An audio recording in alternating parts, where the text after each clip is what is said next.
Our final speaker is against the motion that the Catholic Church is a force for good in the world. He's the actor, broadcaster and author, Stephen Fry, a bit of an all-rounder really. Stephen can turn his hand to many things, very popular with his legions of fans. Stephen, let's hear your views, see how well you do in the popularity stakes with people in the Vatican.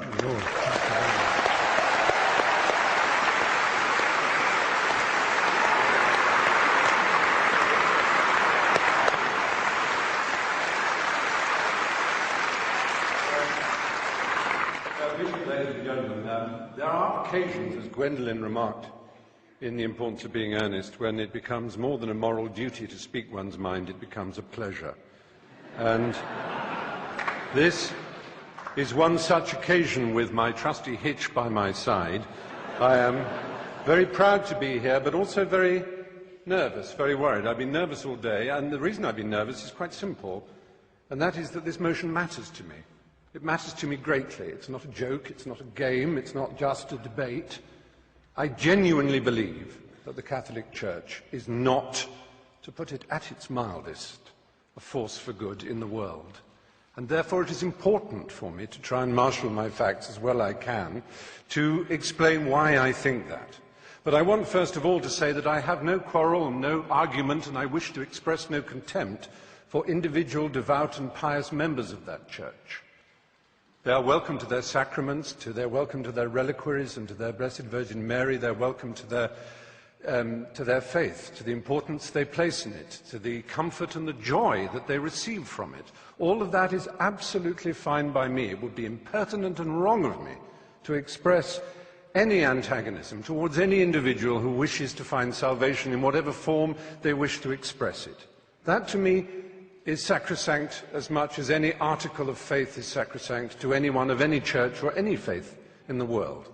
It's very important. It's also very important to me, as it happens, that I have my own beliefs. They are a belief in the Enlightenment. They are a belief in the eternal adventure of trying to discover moral truth in the world. Discover. It's a terribly important word to which we might return. It's a fight, it's an empirical fight. It's one that was begun in the middle of the last millennium. It's given the name the Enlightenment. And there is nothing, sadly, that the Catholic Church and its hierarchs likes to do more than to attack the Enlightenment. It did so at the time. Reference was made to Galileo and the fact that he was tortured for trying to explain the Copernican theory of the universe.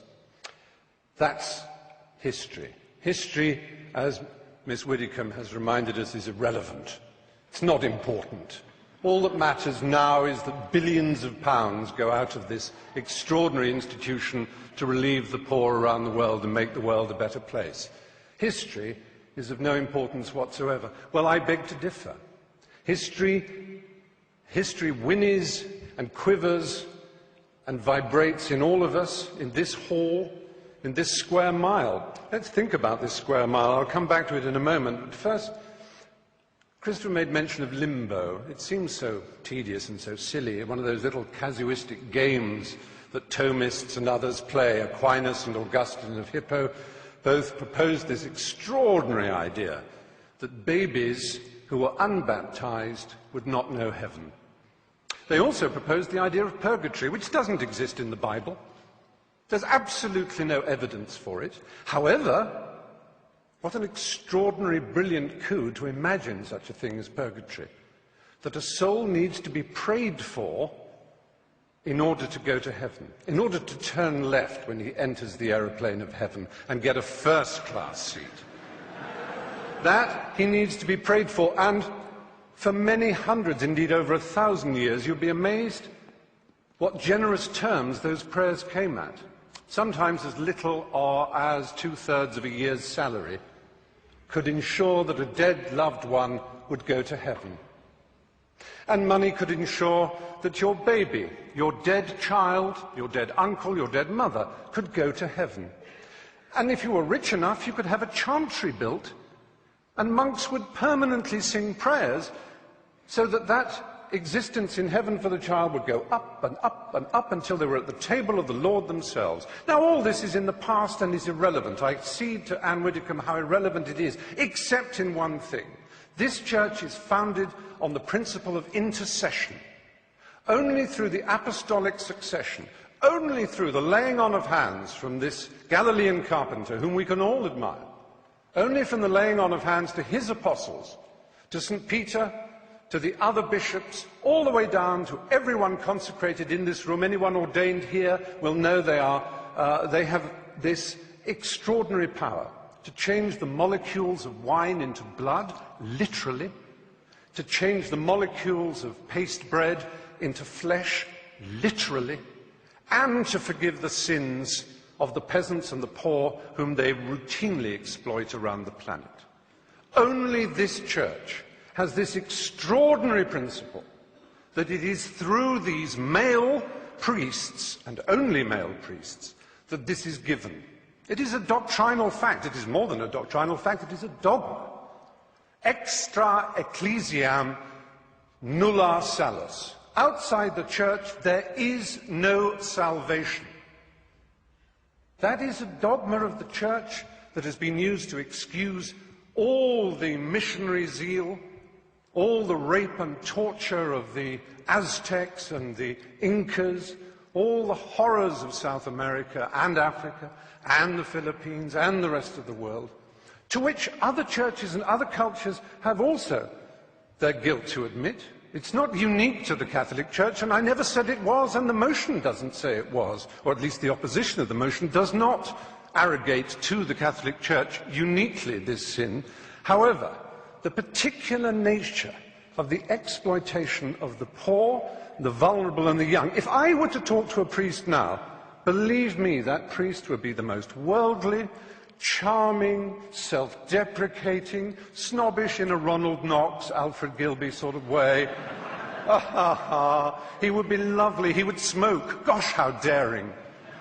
He would be a sort of ha-ha-ha priest, and the superstition and the nonsense that we read about of the church, it's absolute. Don't pay any attention, Stephen.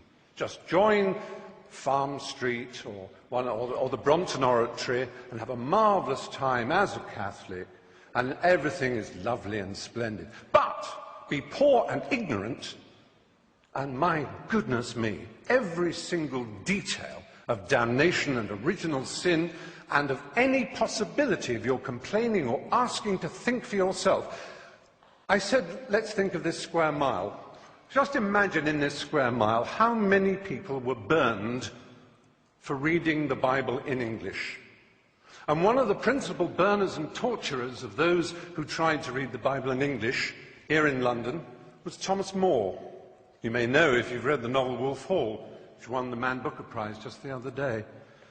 Now, that's a long time ago. It's not relevant, except that it was only last century that Thomas More was made a saint, and it was only in the year 2000 that the last Pope, the Pole, he made Thomas More the patron saint of politicians. This is a man who put people on the rack for daring to own a Bible in English. He tortured them for owning a Bible in their own language. The idea that the Catholic Church exists to disseminate the word of the Lord is nonsense. It is the only owner of the truth for the billions that it likes to boast about, because those billions are uneducated and poor, as again it likes to boast about. But they are the ones it can tell and bully and domineer. And then we come to children. Well, it's all very well to say the world didn't know better. The world had no knowledge of how dangerous a crime child abuse was. I want to read you some of the words of Ratzinger, the current Pope. Staggers me to admit that he is the head of state of a country. Incidentally, Anne Widdecombe said, "We didn't have the power of a nation-state." Yes, you do. You are a nation-state. Yes, I wrote it down. You mentioned that. You are a nation-state. And it is no accident that the UN Cairo Population Conference, when they were trying to do something about the world's population spinning out of control, Vatican City, as a nation-state represented at that conference, made a joint statement with the Islamic countries of the world, notably the most extreme Islamic countries of the world, led by Saudi Arabia, and it began, on behalf of the revealed religions of the world, ... And what it did was essentially hobble and veto any possibility of women's sexual freedom in the world, because, as we know, the Islamic religion and the Catholic Church have never been anything other than implacably opposed to women's choice in their own bodies and their destinies. However, so Ratzinger, in 2003, he was prefect, I'm not making this up, he was prefect of the Congregation of the Doctrine of the Faith. And it was his job to deal with the child abuse scandal that was brewing. His first act was to write a letter to Catholic bishops ordering them, on pain of excommunication, not to talk to the police or anyone else. Investigations should be handled, he wrote, and I'm quoting that letter, in the most secretive way, restrained by perpetual silence. The Mexican founder of the Legion of Christ movement, Maciel Degollado, was protected from his own catalogue of child abuse, which is horrific. One cannot put on trial so close a friend of the Pope, said Ratzinger. When the allegations could no longer be denied, Maciel was sentenced to a life of prayer and penitence. And Ratzinger described the whole affair, and that of Bernard Law of Boston, to which my colleague also referred, as causing suffering for the Church and for me personally. He also said the answer would be to stop homosexuals from being allowed into the Church. Now, it's perhaps unfair of me as a gay man to moan that this enormous institution, which is the largest and most powerful church on earth, has over 1 billion, as they like to tell us, members, each one of whom is under strict instructions to believe the dogmas of the Church, but may wrestle with them personally, of course. It's a little hard for me to know that I am disordered, or again, to quote Ratzinger, that I am guilty of a moral evil, simply by fulfilling my sexual destiny as I see it. It's hard for me to be told that I'm evil, because I think of myself as someone who is filled with love, whose only purpose in life was to achieve love, and who feels love for so much of nature and the world and for everything else, and who, like anybody decent and of an education, realizes that in order to achieve and receive love, it's a struggle. It's not one that needs a pope to tell you how to do it. It certainly isn't one who needs a pope to tell you that you're evil. With 6% of all teenage suicides being gay teenage suicides, we certainly don't need the stigmatization, the victimization that leads to the playground bullying when people say you're a disordered, morally evil individual. That's not nice. It isn't nice.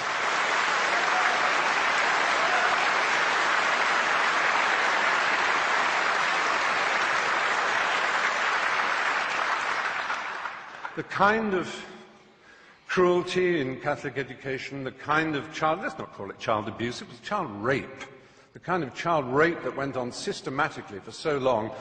Let's imagine that we can overlook this and say it is nothing whatever to do with the structure and nature of the Catholic Church and the twisted, neurotic and hysterical way that its leaders are chosen. The celibacy, the nuns, the monks, the priesthood. This is not natural and normal, ladies and gentlemen, in 2009. It really isn't.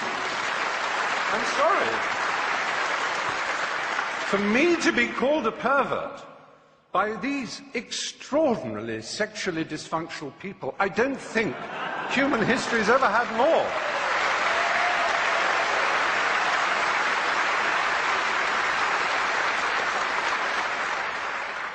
I have to say, this is not a problem that necessarily is permanent. I like to believe that in 10 years' time I could come back and argue the opposite. Even though I've talked about the history and the structural problems of this benighted institution, and the cruelty and the unpleasantness it has caused around the world, I have yet to approach one of the subjects dearest to my heart. I've made 3 documentary films on the subject of AIDS in Africa. My particular love is the country of Uganda. It's one of the countries I love most in the world. Been there many times. I've interviewed Yoweri Museveni and his wife Janet before, unfortunately, she suddenly saw God. There was a period when Uganda had the worst incidence of HIV/AIDS in the world. I went to Rakai, the village where it was first spotted. But through an amazing initiative called ABC, abstinence, be faithful, correct use of condoms, those 3, I am not denying that abstinence is a very good way of not getting AIDS. It really is. It works. So does being faithful. But so do condoms. And do not deny it. And this Pope, not satisfied with saying condoms are against our religion, please consider first abstinence, second being faithful to your partner. He spreads the lie that condoms actually increase the incidence of AIDS. He actually makes sure that aid is conditional on saying no to condoms. I have been to, there's a hospital in Bwindi in the west of Uganda where I do quite a lot of work. It is unbelievable, the pain and suffering you see. Now, yes, it is true, abstinence will stop it. It's the strange thing about this church. It is obsessed with sex. Absolutely obsessed.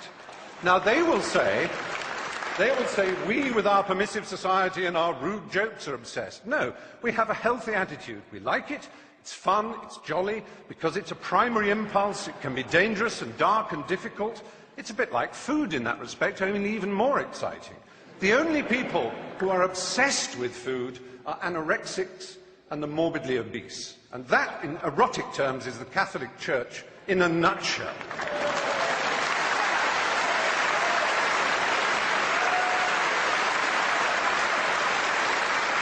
So, all I want to say, really, is that we're here in the Methodist Hall.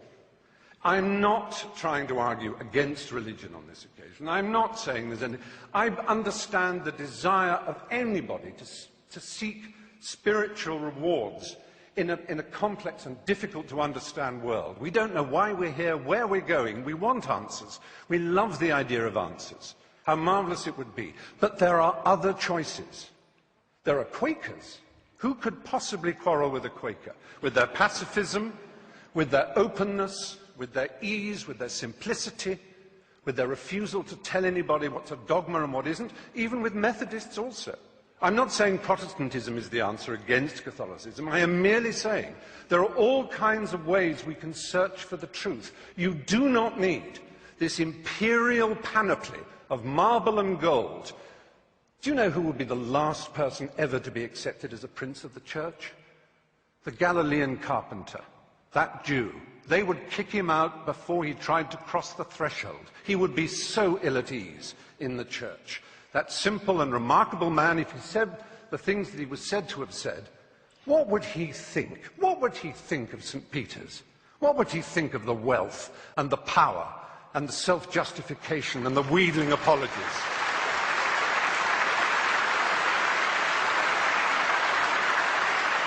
What would he think of a man who calls himself the Father, a celibate who dared to lecture people on what family values are? What would he think of any of that? He would be horrified. But there is a solution. There is an answer. There is redemption available for all of us and any one of us. And for the Catholic Church, funnily enough, I think it's a novel by Morris West. The Pope could decide that all this power, all this wealth, this hierarchy of princes and bishops and archbishops and priests and monks and nuns could be sent out in the world with money and art treasures to put them back in the countries that they once raped and violated, whose original systems of animism and belief and simplicity they told would take them straight to hell.